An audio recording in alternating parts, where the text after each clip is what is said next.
warahmatullahi wabarakatuh. Selamat datang ke Facebook Live Pusat Maklumat Pemakanan Negeri Pahang. Selamat menyambut bulan Ramadan, selamat berpuasa dan selamat datang ke dalam webinar pengurusan berat badan siri yang ketiga. Bersama saya Nurul Hidayah, nutritionist daripada Klinik Kesihatan Rumpin, dan hari ini panel kita adalah Puan Halimatul Sa'diah Menjabir daripada Klinik Kesihatan Tun Razak Rumpin. Masih bertenaga hari ini? Masih, insyaAllah. Okey, alright. Jadi hari ini kita akan mengupas tajuk hari ini adalah daya dan puasa, masih tepat untuk menurunkan badan lah. Jadi kepada yang bersama kita hari ini, tunggu hingga ke akhir webinar kerana kita ada satu tips pantas. Okey, jangan lupa untuk like Facebook Pusat Maklumat Pemakanan Negeri Pahang, share dan tag 3 kawan untuk melayakkan anda menjawab soalan kuis kita hari ini. Dan kita akan berikan, kita akan sediakan satu hadiah yang istimewa untuk anda. Alright. Jadi sebelum tu kita tengok siapa yang telah bersama-sama dengan kita. Fauziah Abdul Aziz. Okay, hai. Terima kasih. Aziza Amri, Roslinda Muhammad Zawi. Hai. Okay. Okay. Selamat puasa, selamat bulan Ramadan. Okay. Alright. Jadi untuk sebelum kita mulakan kita punya webinar hari ni ya, kita imbas kembalilah siri webinar yang pertama, iaitu sukat-sukat jadi sihat, yang mana kita lah bagaimana sukatan makanan untuk kita menurunkan berat badan kan. Okay, yang kedua, webinar yang kedua adalah turun berat badan, yang mana peserta berkongsi apa tips yang dilakukan untuk menurunkan berat badan. Jadi untuk hari ini kita punya webinar siri pengurusan berat badan yang ketiga, diet dan puasa, masa yang tepat untuk turunkan berat badan. Okey, jadi kekal bersama kami. Okey, jangan lupa untuk terus like, share, alright, dan kita ada soalan di hujung siaran nanti. Okey, alright. Jadi sebelum itu, sebelum kita mulakan kita punya topik hari ini ya, kita kongsikan sedutan video berkenaan dengan pendapat daripada orang awam mengenai topik kita hari ini. Okey, kita saksikan.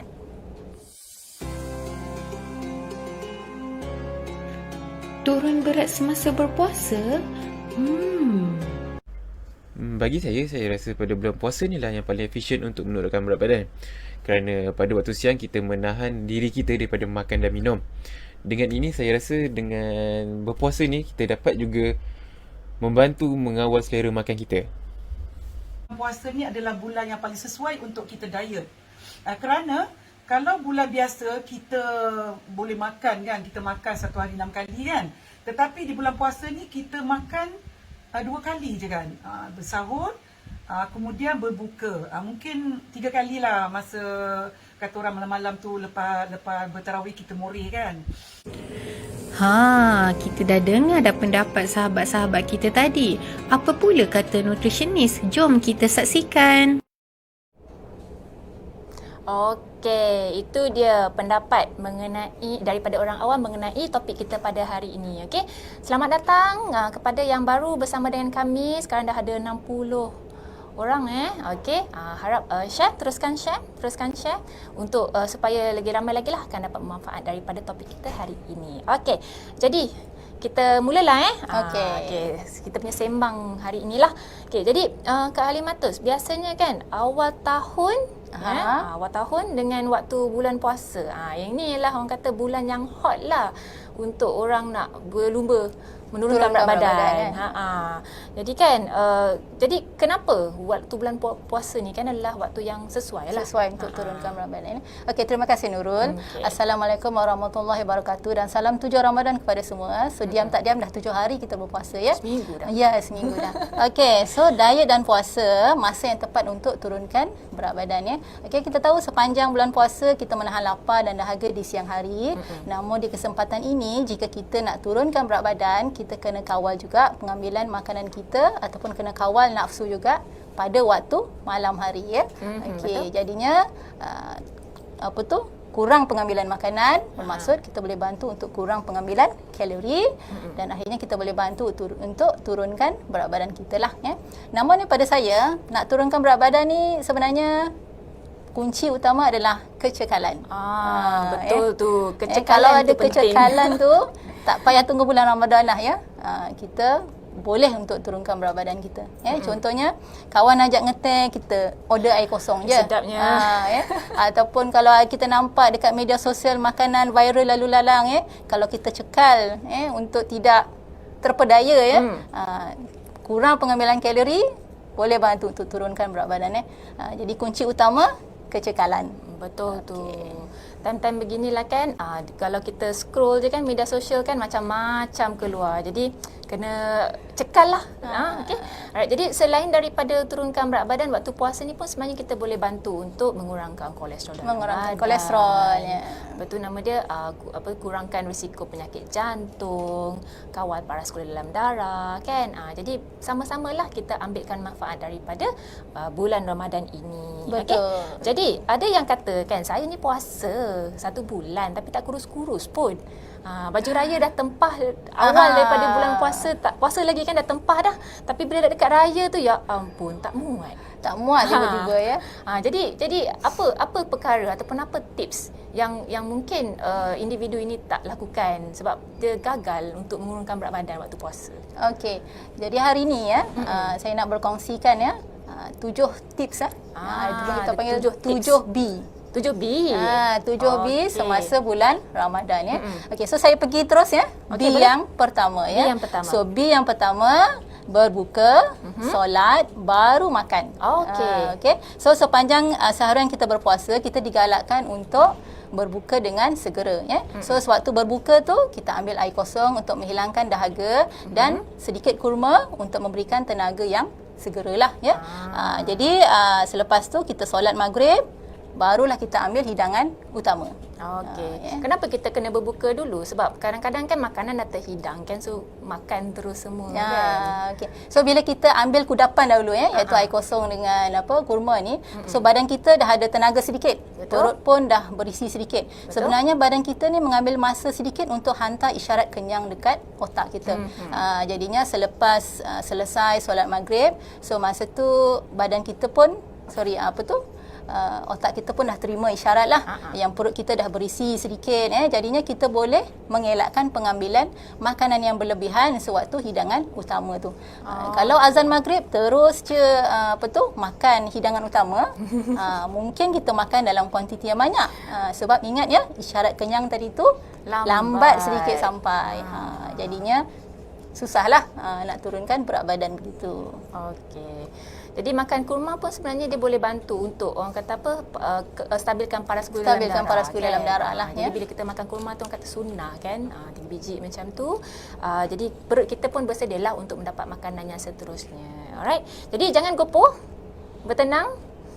Azan dulu, dah azan, kita berbuka dulu kudapan yang kecil, kemudian baru kita berbuka puasa. Lain tau, tak sama. Sebab kalau kita makan terus semua kan, nafsu tu dah lain. Betul. Lepas tu kan perut pun dah berat, nak solat pun dah ada penat, ngantuk. Dah ngantuk macam tu. Okey, jadi berbuka dulu, solat, lepas tu barulah makan. So itu B yang pertama lah, berbuka, solat, barulah makan. Alright. Jadi macam mana pula dengan B yang kedua?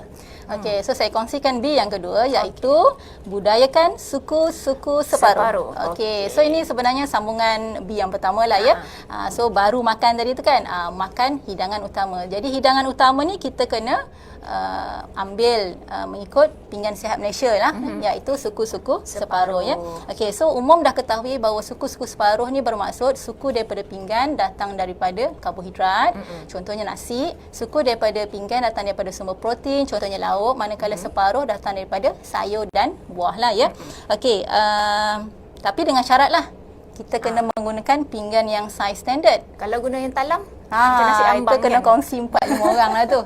Kalau tak terlebih pula kalori Okey, jadi masa kita berbuka tu kita kena isi dulu pinggan kita dengan sayur dengan buah dulu. Isi separuh tu sayur dengan buah, baru kita isi kita punya lauk dan seterusnya akhir sekali baru kita isi kita punya karbohidrat. Jadi dengan cara ini secara tak langsung kita boleh kawal pengambilan karbohidrat kita, tapi suka untuk saya ingatkan sumber protein iaitu lauk kita ambil ataupun amalkan cara masakan yang rendah lemak lah Itu waktu berbuka. Kalau sahur macam mana? Kena suku-suku separuh ke ataupun sebab kadang-kadang ada orang kan, satu dia sahur pukul 12 malam. Satu lagi geng yang kedua dia sahur minum air kosong je. Geng yang ketiga dia sahur mungkin makan biskut je sebab nak kurangkan berat badan kan.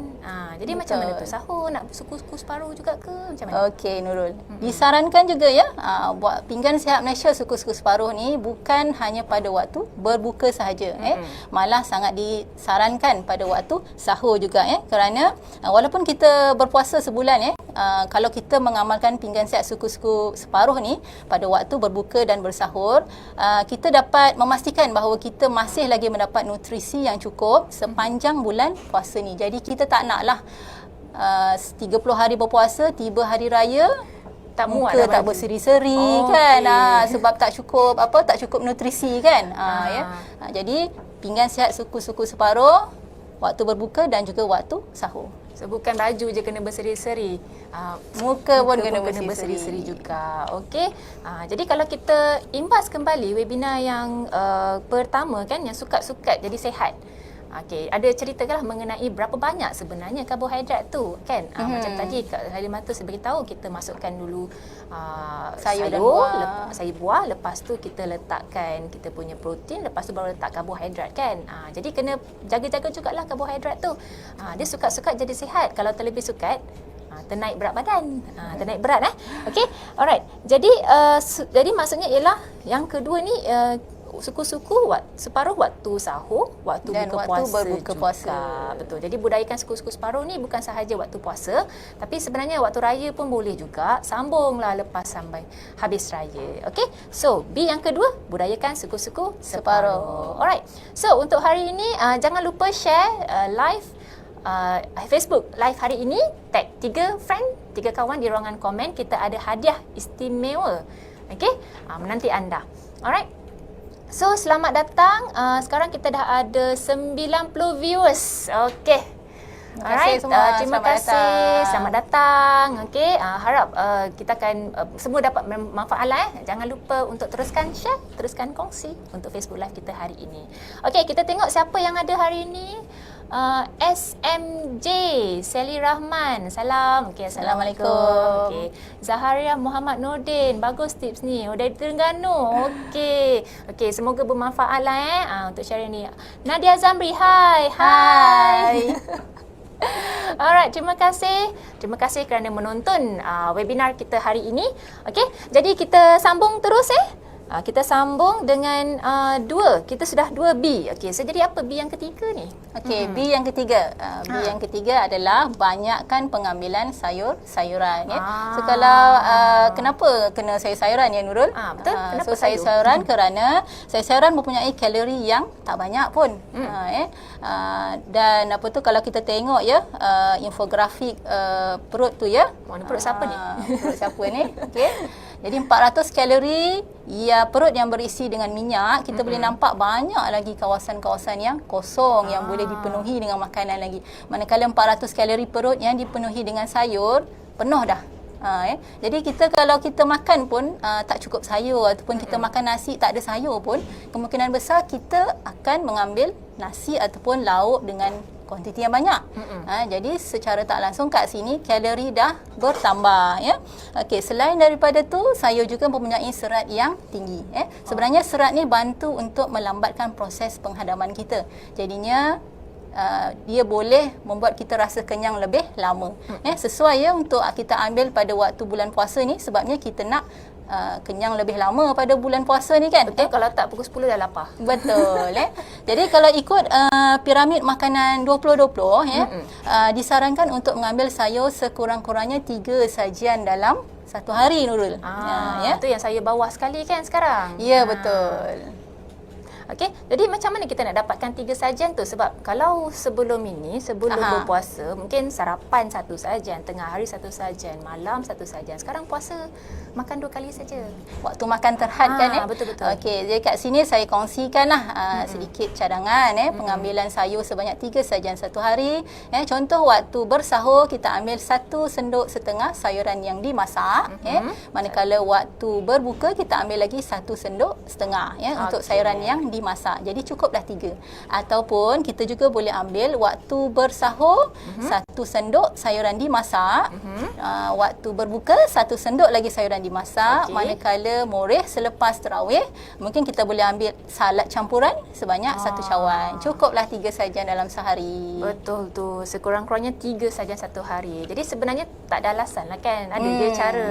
Tapi kadang-kadang kan ada juga yang mungkin pulang daripada bekerja, lepas tu tak sempat nak masak sayur, tak sempat nak sediakan sayur dan sebagainya. Tiba-tiba dah sampai waktu berbuka kan? Tak sempat nak masak. Tak sempat nak masak. Jadi sebenarnya ada je cara dia.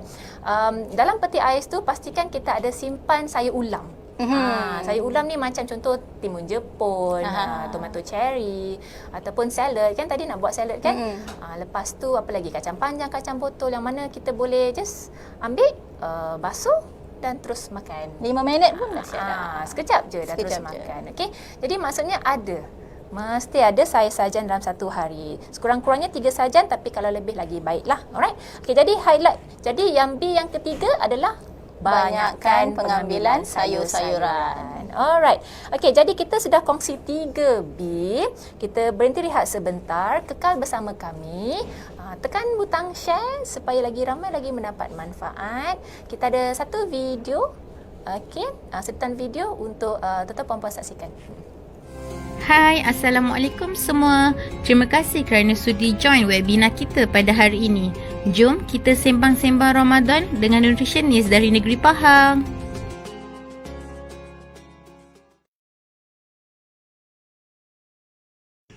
Biasa berbuka masak sendiri ke beli? Masak sendiri. Masak sendiri.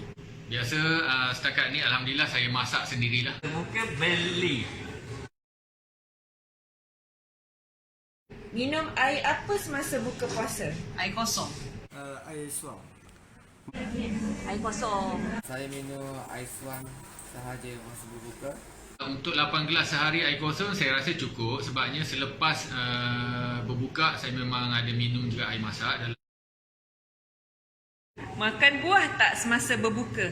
Buah kurma je. Saya tak makan buah, tapi saya ambil selepas tarawih. Makan? Selalu macam ikan, mangga. Selepas tarawih. Untuk 8 gelas sehari air kosong saya rasa cukup, sebabnya selepas berbuka saya memang ada minum juga air masak dalam 2 hingga 3 gelas. Sehari. Cukup. Cukup. Tak cukup kot.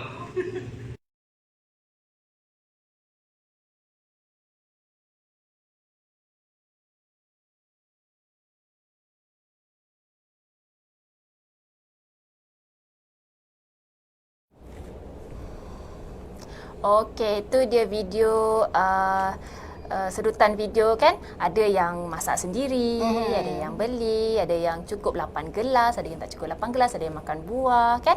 Okey, jadi selamat datang 123 viewers sudah. Okey, terima kasih. Selamat datang. Terima kasih. Okey. Teruskan kongsi, share kan Facebook Live kita hari ini. Okey. Right, jadi kembali semula kepada mereka yang baru saja bersama-sama dengan kami. Topik kita hari ini adalah diet dan puasa. Betul. Masa yang tepat untuk menurunkan berat badan. Alright. Okey, bersama saya nutritionist Nurul dan panel hari ini adalah nutritionist Halimatus. Alright. Jadi kita kita recap balik yang tadi. Okey, kita dah kongsikan 3B. Betul, 3B. B yang pertama ialah berbuka, solat, baru makan utama. Okey, B yang kedua ialah budayakan suku-suku separuh. Dan B yang ketiga adalah banyakkan pengambilan sayur-sayuran. Alright. Okey. Alright, baiklah. Kita sambung lagi tips yang seterusnya. Kita ada lagi 4B. Betul, kan? 4B Okey. lagi. So, apa B keempat yang ingin dikongsikan? Okey, B yang keempat adalah berjaga-jaga dengan air manis.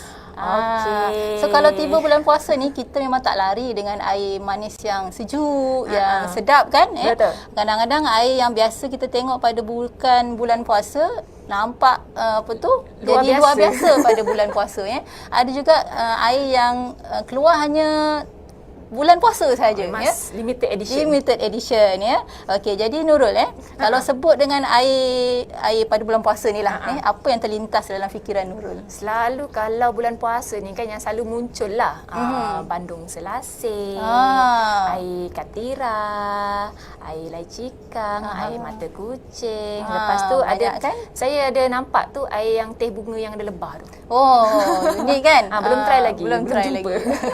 Okey, namun begitu malangnya kebanyakan air yang dijual ni lah banyak dengan kandungan gula lah lebih kurang purata ya, satu cawan air manis ni mempunyai ataupun mengandungi 4 hingga 7 sudu kecil gula Tuan-tuan dan puan-puan tahu tak bahawa satu sudu kecil membekalkan kita sebanyak 20 kalori. Cuba bayangkan kalau satu cawan tu mempunyai 7 sudu kecil sudah bersamaan dengan 140 kalori. Betul. 140 kalori hanya datang daripada minuman sahaja. Itu belum datang daripada makanan lagi. Jadi macam mana kita nak turunkan berat badan macam tu kan? Betul. Okey. Jadi biasanya kalau kita nak turunkan berat badan ni banyak yang kawal lemak tapi banyak yang terlepas pandang kandungan ataupun kalori yang datang daripada minuman manis ni. Okey, jadi gula-gula ataupun gula yang berlebihan dekat dalam badan akan disimpan dalam bentuk lemak jika badan kita tidak gunakan. Jadi secara tak langsung pengambilan kalori kita meningkat. Susahlah kita nak turunkan berat badan ya.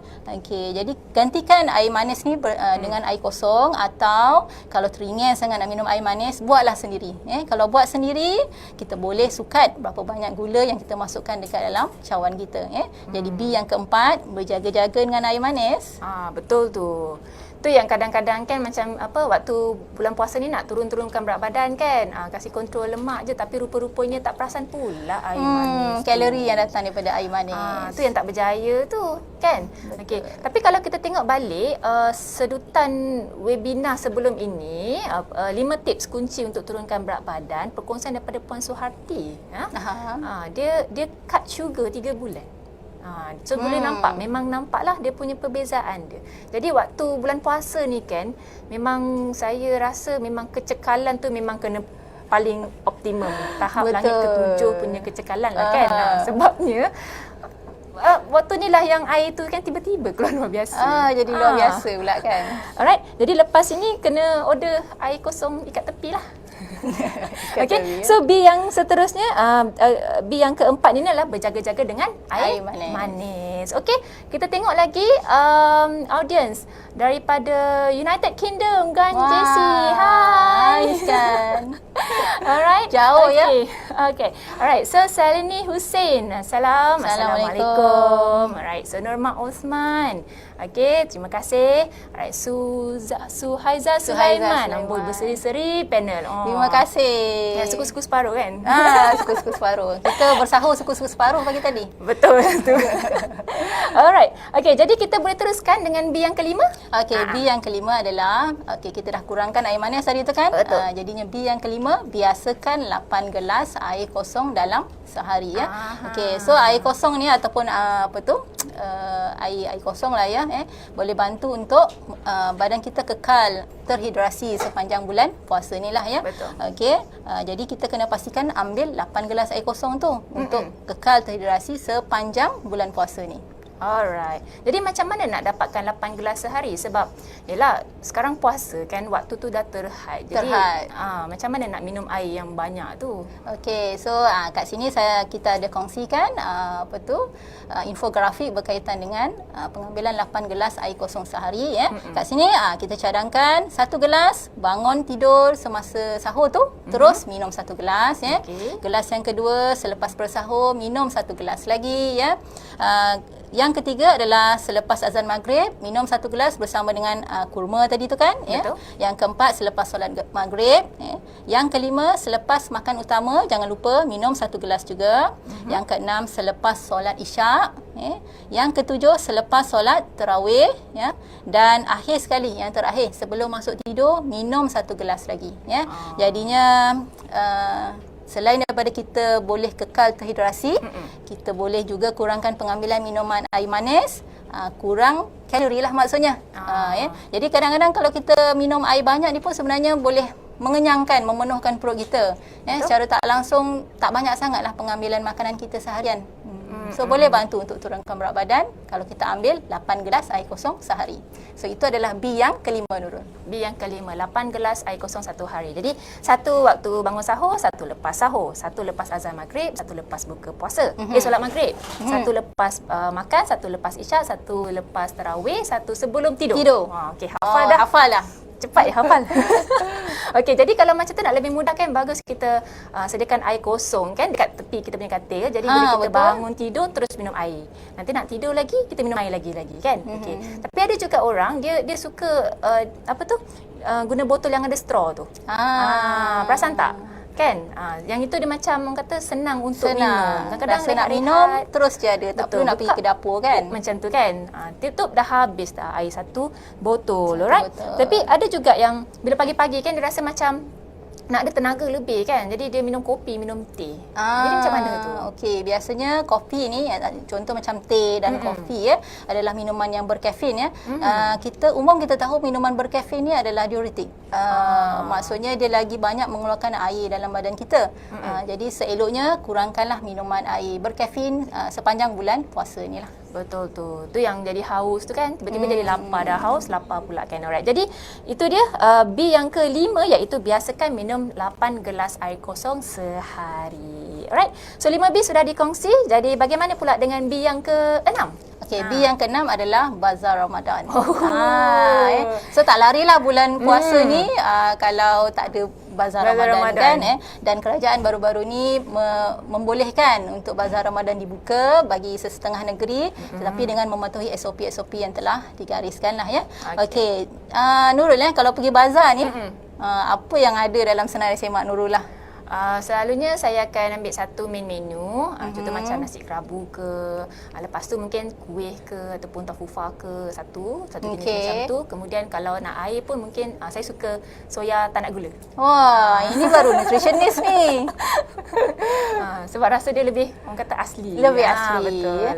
Okey, betul. Tetapi sebolehnya kita sangat menggalakkan tuan-tuan perempuan untuk masak sendiri di rumah. So bila kita masak sendiri di rumah, kita tahu apa yang kita masukkan dekat dalam kuali kita ataupun periuk kita dan kita boleh sediakan makanan yang lengkap mengikut suku-suku separuh. Namun tak boleh nak dielakkan juga, kadang-kadang kita pun ada masa kita balik lewat ke kena tak sempat nak masak, beli makanan di bazar tapi bila kita nak pergi bazar ni saya kongsikan 3 perkara Okey, perkara yang pertama, buat dulu senarai semak apa yang perlu dibeli di bazar nanti. Kalau tak semua nak beli. Kalau tak nanti terlajak beli. Okey. B yang kedua, bawa duit cukup-cukup je ikut apa anggaran harga senarai semak barang yang kita nak beli tadi itulah. Kalau contohnya lah, kalau keluarga kecil kita bawa RM10 saya rasa cukup lah.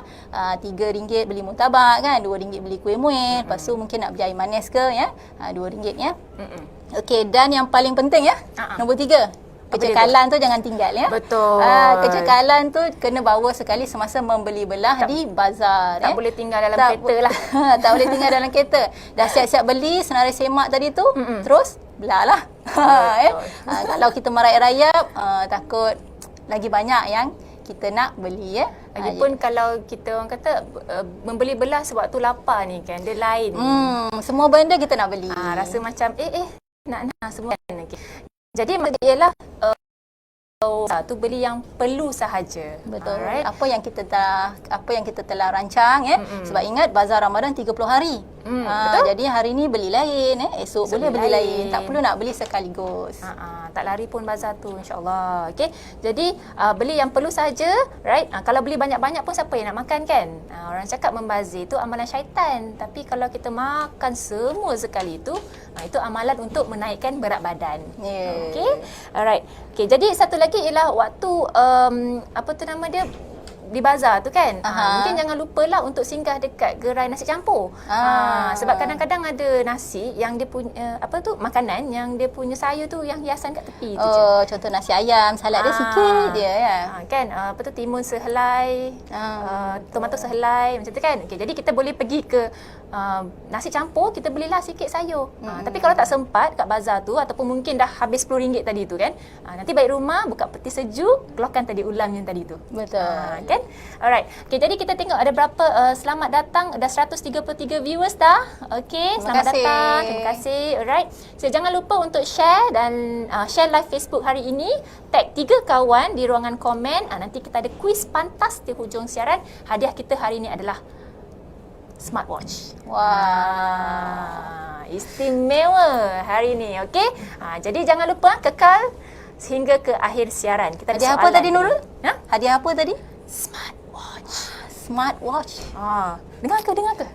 Smartwatch. Smartwatch. Okay, alright. Special hari ini, istimewa. Okay. Jadi, habis dah 6 kan? Ya. Okey. Sebelum kita ada satu lagi tips sebelum kita ke soalan tersebut. Alright, kita nak beritahu yang link kehadiran kita dah kongsikan. Dalam link tu sebenarnya ada beberapa soalan lah yang perlu dijawab. Okey, jadi untuk nak tahu jawapan kepada semua soalan, sila ikuti kami hingga ke akhir siaran. Okey. E-sijil kita akan berikan melalui email. Alright. Okey, jadi kita beralih kepada B yang terakhir. Ataupun tips yang terakhir. Ada satu lagi. Okey, matlamat untuk menurunkan berat badan. B yang terakhir apa dia? Okey, B yang ketujuh adalah senam. Okey. Jadinya kalau kita nak turunkan berat badan, kita tak boleh nak elak dengan dua benda ni. Kena jalan seiring, pemakanan dan juga bersenam lah ya.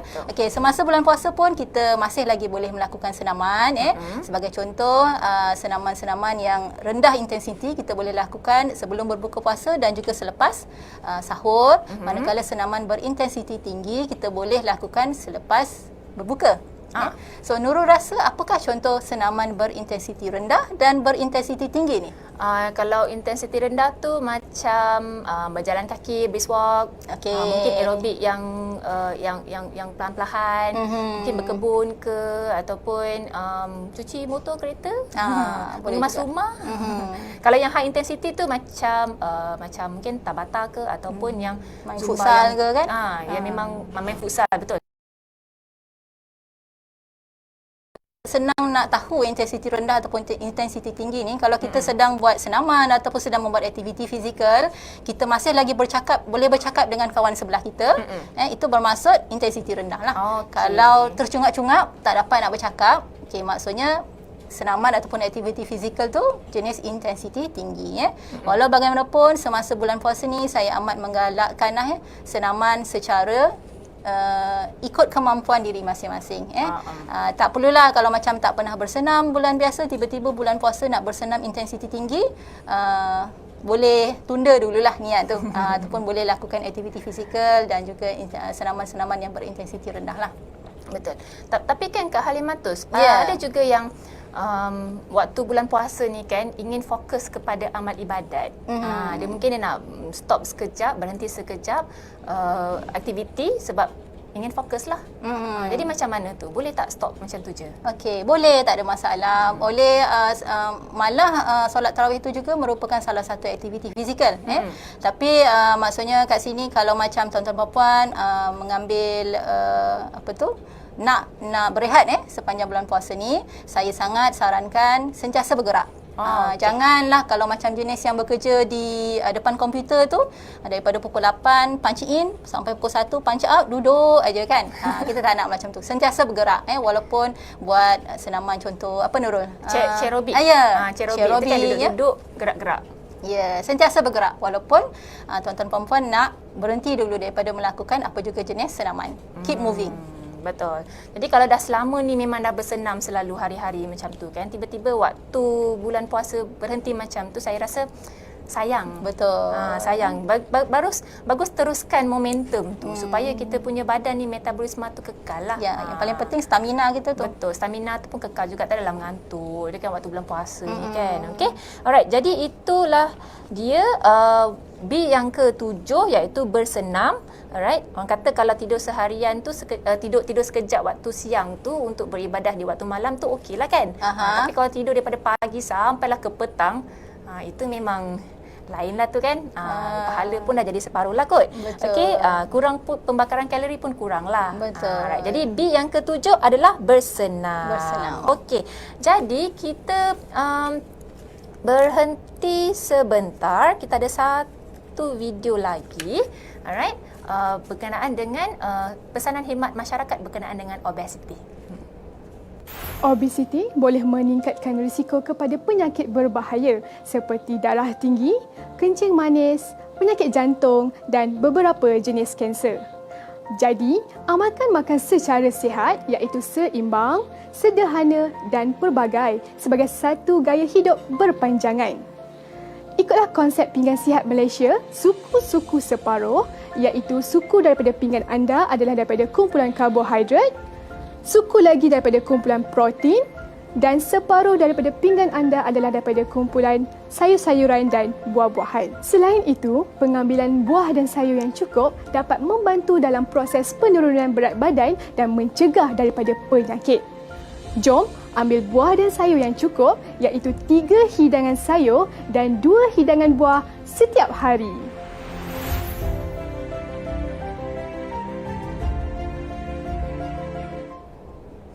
Itu dia sedutan pesanan khidmat masyarakat berkenaan dengan obesiti dan juga suku-suku separuh. Okey. Jadi kita telah bincang 7B dalam topik kita hari ini iaitu diet dan puasa, masa yang tepat untuk menurunkan berat badan lah kan. Okey, untuk pengetahuan tuan-tuan dan puan-puan, link pendaftaran telah kita kongsikan. Okey, anda boleh klik ke link pendaftaran tersebut, jawab beberapa soalan dan pastikan nama dan alamat email tu betul lah.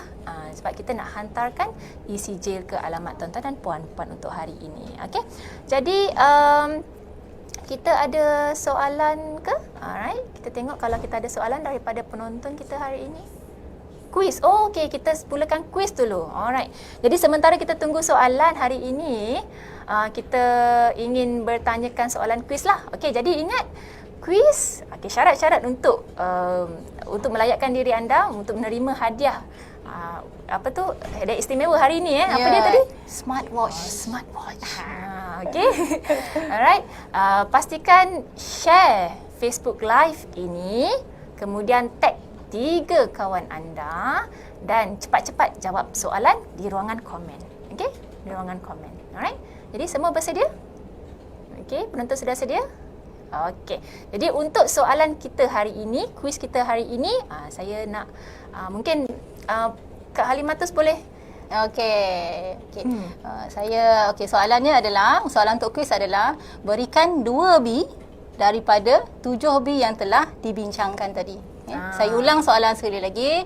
Berikan 2B daripada 7B yang telah dibincangkan sebentar tadi. Ya, itu dia soalan kuis hari ini. Okey, jadi cepat-cepat. Okey, cepat-cepat. Jangan lupa share, tag 3 kawan dan jawab dengan pantas di ruangan komen. Okey? Alright. Okey, terima kasih atas soalan kuis tu. Nanti kita akan umumkanlah pemenang kuis hari ini. Okey, jadi kita tengok ada soalan ataupun tidak. Alright, kita ada soalan daripada Azizah Amri. Kalau air manis tu ganti dengan madu, okey tak? Okey, soalan yang bagus ya. Air manis ganti dengan madu ya. Beza air manis dengan madu ni adalah air manis, contohlah air sirap kita tambah dengan gula pasir ya. Betul. Itu memang ada gula kat situ lah ya. Kalau macam madu ni, dia pun ada gula semula jadi juga dekat dalam madu ni. Jadi sama saja. Air manis dan madu sama, kedua-duanya memberikan kalori yang sama. Seeloknya kalau nak memang sangat baiklah kalau menggantikan air manis tu dengan madu tapi yang paling penting adalah kawal dari segi pengambilan. Jangan berlebihan. Betul. Yang paling penting adalah bersederhana.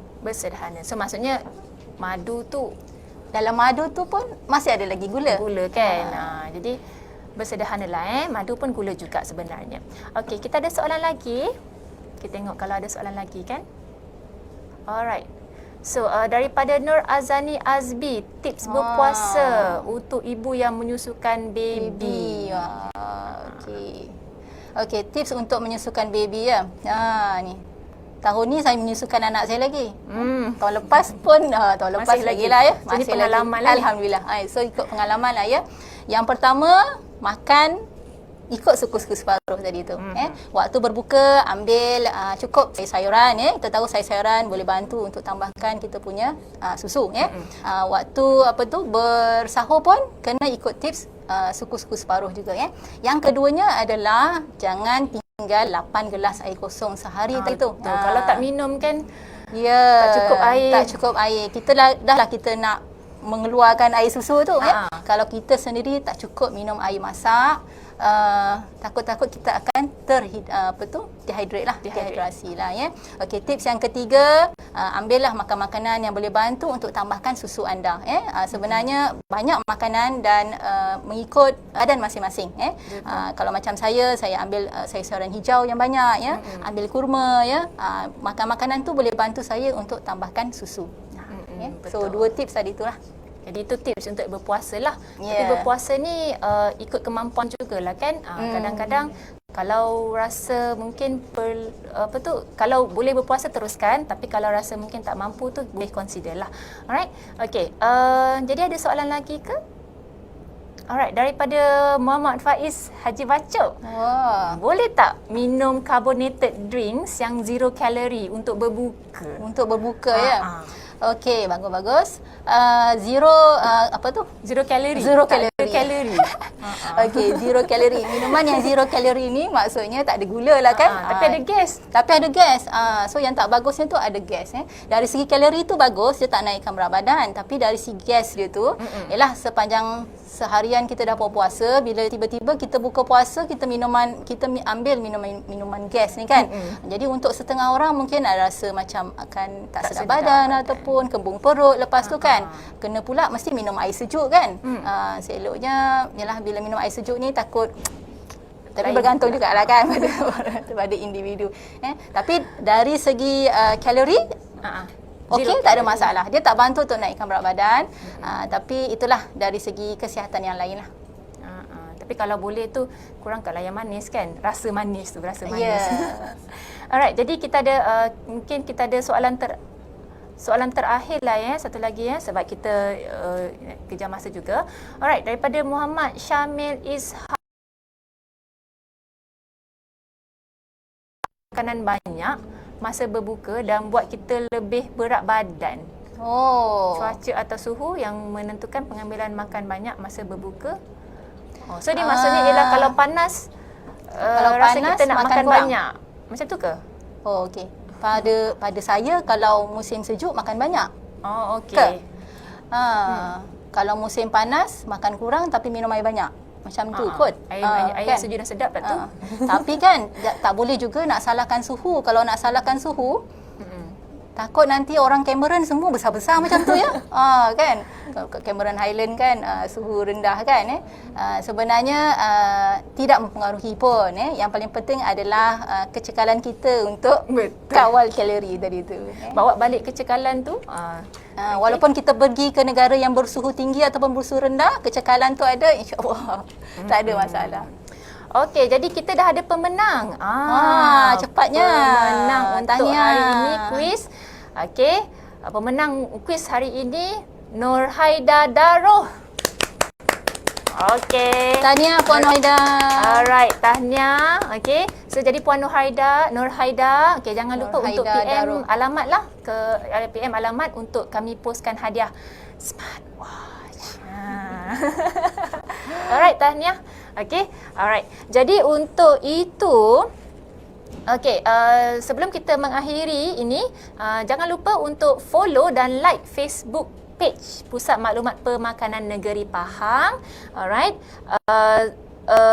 Dan untuk akan datang kan 22 hari bulan ini. Hari Khamis ini. Ya, Hari Khamis ini bersempena dengan bulan pemakanan. Alright, kita ada topik webinar kurma. Pasal kurma di bulan Ramadan. Okey. Dan untuk webinar siri pengurusan berat badan yang keempat, kita akan bersiaran pada bulan hadapan. Alright. Jadi kita ambil kesimpulan lah untuk hari ini. Okey, untuk kesimpulan hari ini kita dah kongsi 7B. 7B ya. 7B untuk hari ini untuk menurunkan berat badannya. Ni special sikit lah. Memang B yang untuk menurunkan berat badan. Okey. Jadi kita ulang baliklah 7B. B yang pertama adalah berbuka, solat baru makan. Okey. B yang kedua budayakan Suku-suku separuh. B yang ketiga adalah banyakkan pengambilan sayur-sayuran. B yang keempat berjaga-jaga dengan air manis. B yang kelima biasakan 8 gelas air kosong sehari. Yang keenam bazar Ramadan. Hadkan wang yang nak dibawa kan ke bazar tersebut. Dan yang terakhir adalah B, bersenam. Okey. Jadi ambillah peluang di bulan puasa ini untuk menurunkan berat badan di samping meningkatkan amal ibadah lah. Jangan fokus kat turun berat badan, amal ibadah pun terlupa juga. Itu pun tak boleh. So kita kena seimbang juga. Alright. Okey, jadi mudah-mudahan dengan mengamalkan 7B, okey, bolehlah dengan dan kecekalan 7B dan bersama-sama dengan kecekalan tersebut bolehlah berjaya untuk menurunkan berat badan. Okey. Jadi kalau yang baju yang dah tempah online lah, okey, yang dah tempah daripada tukang jahit lah, insya-Allah boleh dipakai di waktu raya nanti. InsyaAllah ada 22 atau 23 hari lagi. Okey, boleh amalkan 7B ni. Okey, tapi jangan terbalik pula kan. Kalau follow 7B ni insya-Allah boleh muat pakai baju raya tu. Okey, jadi terima kasih kepada Kak Halimatul Sa'diah atas perkongsian untuk hari ini. Okey, terima kasih juga kepada penonton. Okey, penonton yang daripada awal sampai sekarang bersama-sama dengan kami. Terima kasih, kami sangat hargai. Okey. Alright, jadi harapkan agar tips yang kita berikan pada hari ini, perkongsian kita telah berikan pada hari ini boleh mendapat manfaat kepada anda sekalian. Jangan lupa untuk isi borang kehadiran. Ada link ping dekat bawah kan? Okey. Klik borang kehadiran tersebut. Ada soalan sikit, okey. Kemudian pastikan nama dengan alamat email itu tepatlah, okey, untuk kita hantarkan e-sijil kepada anda. Alright. Okey, jadi saya rasa itu sahaja untuk hari ini. Jangan lupa teruskan bersama-sama dengan Pusat Maklumat Pemakanan Negeri Pahang untuk webinar-webinar yang akan datang dan juga aktiviti-aktiviti yang akan datang. Okey, jadi dengan itu kita ucapkan terima kasih. Alright, selamat berbuka puasa dan kita jumpa lagi. Bye-bye.